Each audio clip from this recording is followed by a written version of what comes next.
Hi, this is David Shoemaker, and I'd like to welcome you to Living Thelema. Now, if you've been listening to my previous podcasts, there's no doubt you've noted that a lot of the material I presented has touched on the various aspects of the AA curriculum. There have been episodes focusing on some of the ritual foundations. There have been episodes on meditation and pranayama. Certainly the important episodes dealing in one way or another with true will or the knowledge and conversation of the Holy Guardian Angel. But what I'm going to attempt to do here in this episode and in the next episode as a two-part series is to weave together these disparate parts of the AA training system in such a way that when I'm done, I hope you will have a better sense of why these tasks and tools and methods are arranged the way they are, why they unfold in a certain manner across the outer order grades, the GD grades of AA, why they lead you towards knowledge and conversation of the Holy Guardian Angel. Because there is a technology here. There is a real technology that tends to get talked about in terms of a grade-by-grade analysis of, here's what you're doing in Malkuth and why that's, Earth-related, et cetera, et cetera. And we'll touch on that, but I want to get beyond that a little bit and maybe shift focus so that we're talking about the work of AA in terms of the type of training that's occurring along the way. Now, the way I'm going to discuss this is that I've broken down the work of the AA below Tefereth into 5 training tracks, essentially 5 sets of different tools, different kinds of tools that are going to work together to bring you towards knowledge and conversation. Now, these 5 tracks unfold concurrently across the first order grades. This isn't going to be, this isn't going to be a matter of, one track going with each grade. That's what I'm trying to get away from a little bit in this way of discussing the tasks. So let me list out these 5 tracks as I'm presenting them, and then I'll go into detail about each one of them one at a time, and we'll do that over the course of this episode and the next. So the 5 training tracks are track 1, what I'm calling the development of magical skills and techniques. Track 2 is the training of the mind to focus, to empty, to become and remain receptive. Track 3 is stimulation and activation of chakras and the raising of Kundalini. Track 4 is the devotional practices, the Bhakti Yoga aspect of the AA training. And track 5 is what I call broadly the balancing of the psychomagical constitution. And believe me, I'll go into a lot more detail about these, but I just wanted to list them out for you first, and then we'll take them one by one. So before I start with the breakdown of these, I want to reemphasize that it's really impossible to overemphasize the fact that everything you do in the AA below Tefereth, everything leading up to the 5-6 grade of Adeptus Minor, is devoted solely to the accomplishment of the knowledge and conversation of the Holy Guardian Angel.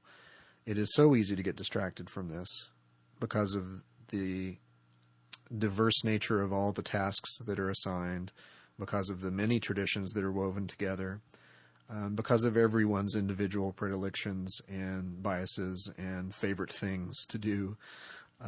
It's easy to get to fall into a rabbit hole and not get the big picture that the whole point is, as I said on an earlier podcast, not to be the most powerful magician in the world, but to be yourself, to attain to the knowledge and conversation, to discover thereby with certainty and power your true will and begin to carry it out. So let's look at the tracks one by one. Track 1, again, is the development of magical skill and technique. Now, this is going to be worked on from the very earliest stages of the AA, as early as probationer. The probationer is very likely to be experimenting with pretty much a full spectrum of magical techniques, basic ritual forms such as pentagram and hexagram rituals. But by the time, assuming there's a passage to neophyte and the probationer year is survived, there's going to be quite a bit of specific emphasis in neophyte on these classic ritual forms. It's like learning an alphabet. You just have to get this stuff down and let it form a foundation for everything you do after. So again, pentagram and hexagram forms, lesser and greater, supreme, etc. The neophyte's going to be developing competence with elemental, planetary, and zodiacal rituals, really making an astral atlas, so to speak. There may be experimentation with Enochian, although that's specifically assigned later at the practicus level. Classic Solomonic and Goetic techniques.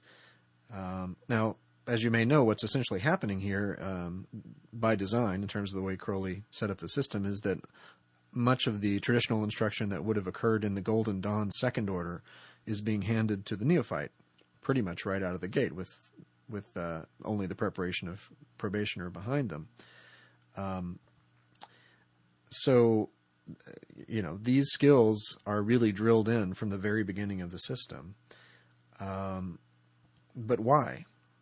And that's the question I'm going to ask over and over at each stage of these talks. Looking at each track, we're going to over and over again ask, why here? Why now? What's the point of training this?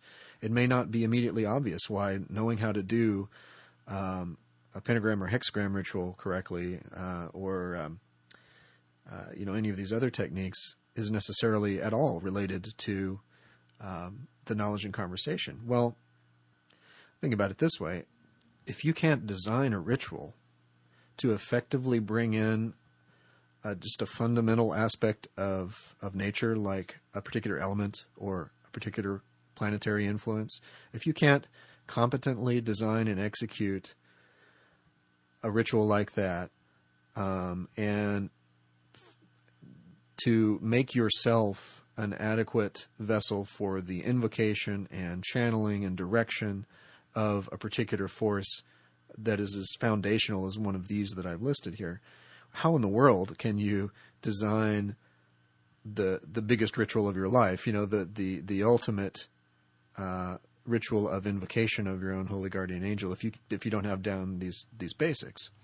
So an individual style of ritual, learning a classic pentagram or hexagram ritual form in itself is really inconsequential. But as a tool for developing your capacity to invoke, maintain, safely contain, and direct magical force, it's invaluable. So that's why.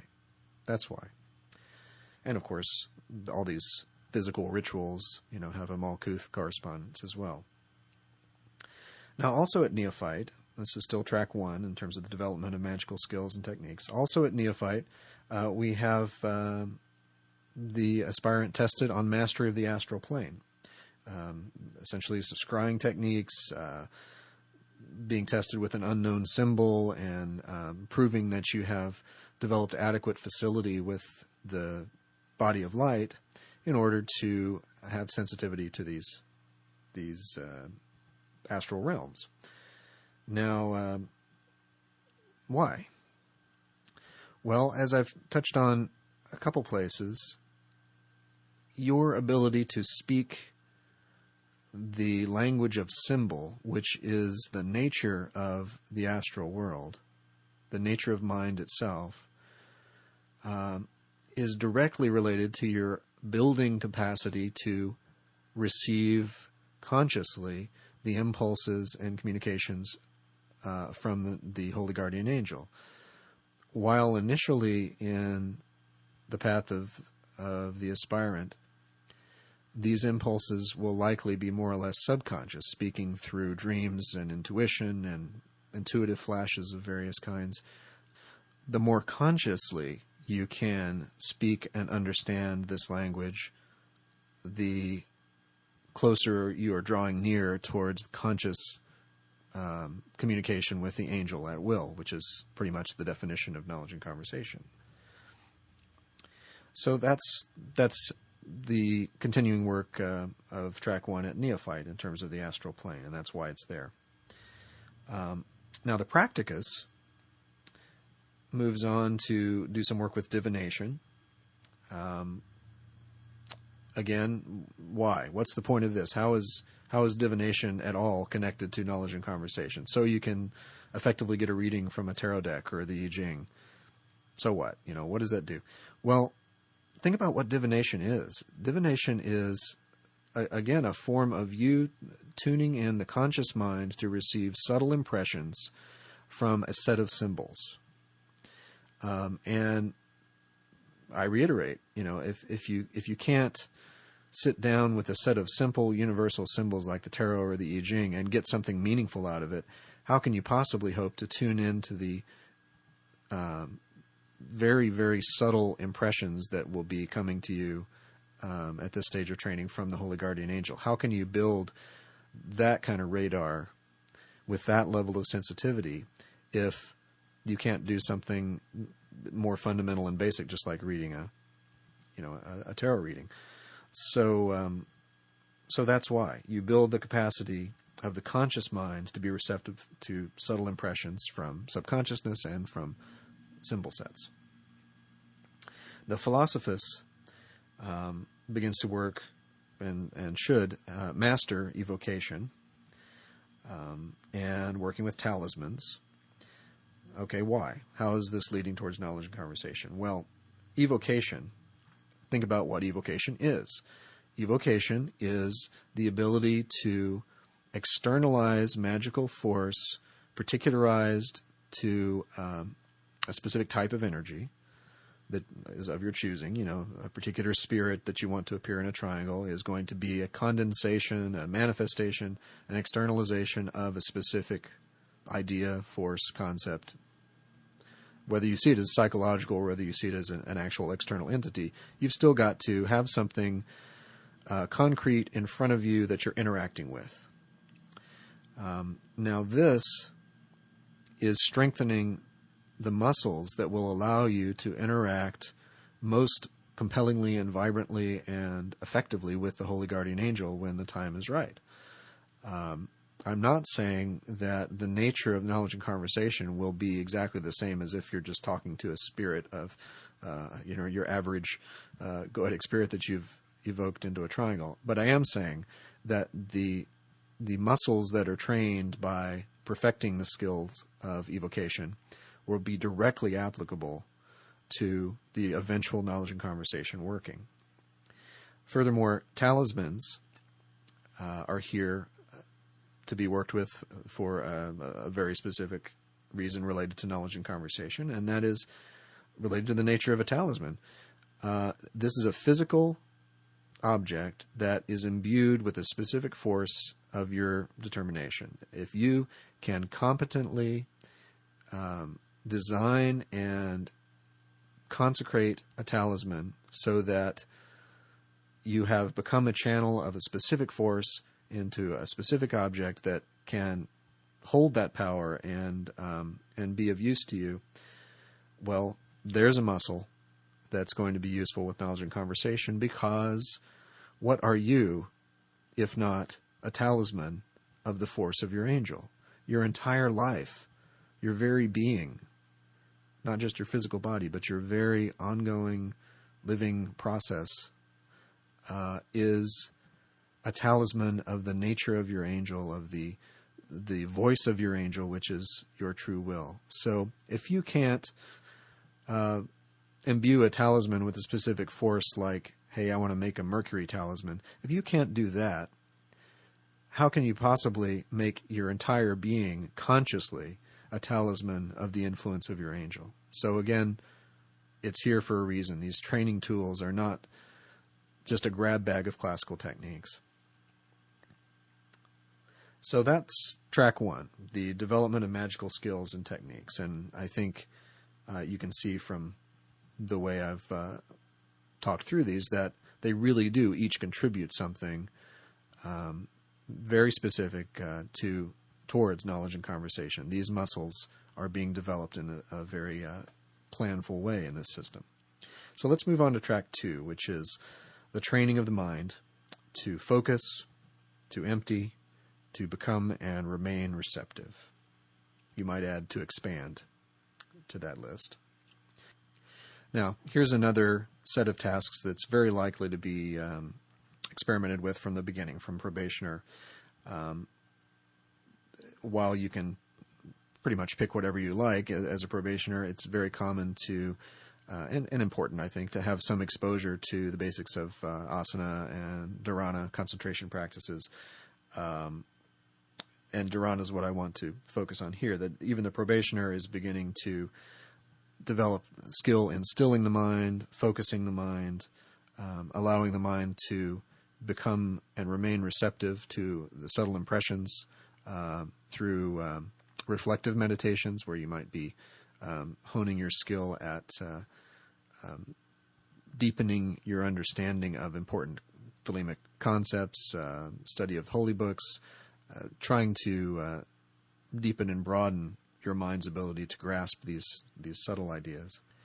And why is this here? Why is this so important from the beginning?